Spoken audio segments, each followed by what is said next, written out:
तो इस वीडियो के अंदर मैं एक्सप्लेन करूंगा सेल डिवन थ्रोन के अपकमिंग एपिसोड के प्रीव्यू को। पिछले एपिसोड में हमने देखा था कि हाउसिन अपनी टीम के साथ जैकलाइन के अंदर आ चुका था। अब जैकलाइन के अंदर एंटर करते ही उन्होंने सभी डिमंस पे हमला कर दिया। अचानक से हुए हमले से डिमंस हैरान हो चुके थे, जिस वजह से आधा से ज्यादा डिमंस कुछ ही समय के अंदर मारे गए। अब इस बात की खबर उनके चीफ को भी लग गई थी, जिसके बाद वहाँ पर एक बैटल स्टार्ट हो गया था और कुछ समय के अंदर वो सभी डिमंस मारे गए। अब सभी डिमंस के खत्म हो जाने के बाद उनका मिशन कंप्लीट हो चुका था। इस बात से वो सभी खुश होते हुए अपने अगले मिशन के लिए रवाना होने वाले थे, लेकिन इससे पहले एक डिमन हंटिंग स्क्वाड ने उनसे मदद मांगी, जिस वजह से हाउचिन और हाउचिन के दोस्त उनकी मदद करने के लिए चले गए थे। लेकिन जब हाउचिन अपने दोस्तों के साथ उस जगह पे पहुंचता है तो उन्हें कुछ नहीं दिखता। इससे पहले वो कुछ समझ पाते उससे पहले काफी मात्रा में ग्रेविटी प्रेशर उन पे पड़ने लग गई, जिस वजह से हाउचिन अपने दोस्तों के साथ नीचे गिरने लग गया। दूसरी तरफ एक पावरफुल अटैक उन्हें खत्म करने के लिए उनकी तरफ बढ़ रहा था, लेकिन आखिरी समय के दौरान दूसरे डिमन हंटिंग स्क्वाड का एक व्यक्ति आ गया, जिसने उस अटैक को ब्लॉक कर लिया था। अब इसके आगे इस प्रीव्यू की स्टार्टिंग होती है। प्रीव्यू की स्टार्टिंग में ड्रैगन कैंप से एक लेडी कहती है, तुम लोग मरने के लिए खुद ही आ चुके हो,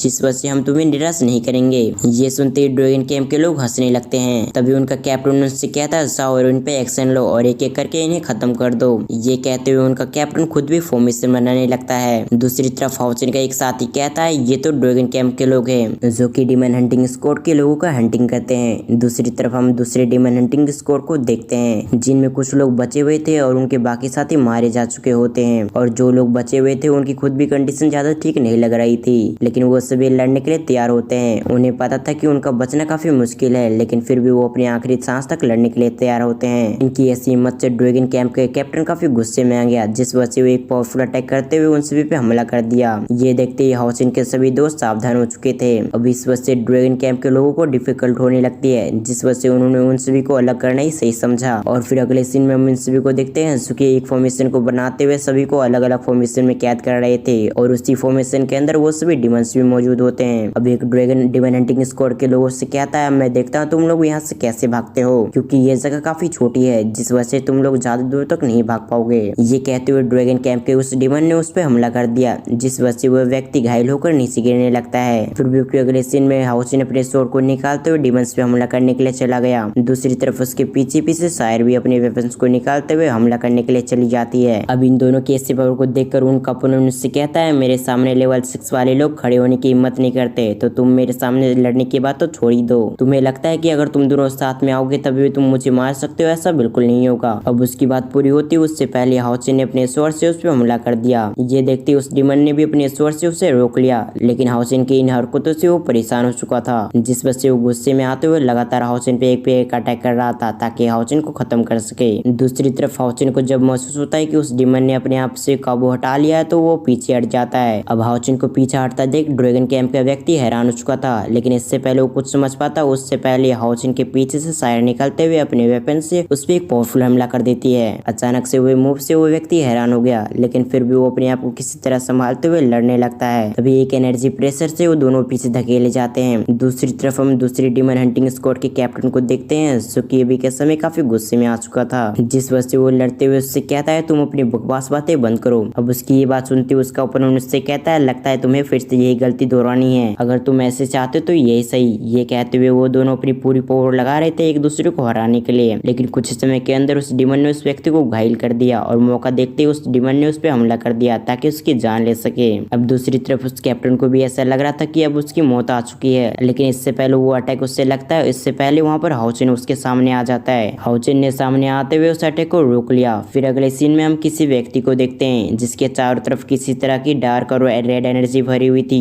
जिसने उस व्यक्ति को चारों तरफ से घेर रखा था, और अगले ही पल एक आवाज आती है कि अब तुम मौत के मुंह में जाओ। उसकी ये कहती है उस एनर्जी ने उस पर हमला कर दिया। वो एनर्जी सीधा उस व्यक्ति के अंदर चली जाती है, जिस वजह से उस व्यक्ति को काफी तकलीफ हो रहा था। ऐसे माहौल को देखते हुए हाउसिन अपने पास से 11th और 12th होली मास्टर को बाहर निकाल लिया और उनसे कहा, जाओ और उन सभी की मदद करो। दूसरी तरफ चेरी चैन को एक अटैक लगने वाला था, लेकिन सही समय पे 11th होली मास्टर आ गया। 11th होली मास्टर अपनी पावर का इस्तेमाल करते हुए अपने सामने एक आइस बैरियर को बना लेता है, जिस वजह से चेरी चैन बच गई थी। अब दूसरी तरफ ब्रदरली के अपोनेंट ने भी उस पर हमला कर दिया ताकि उसे खत्म कर सके।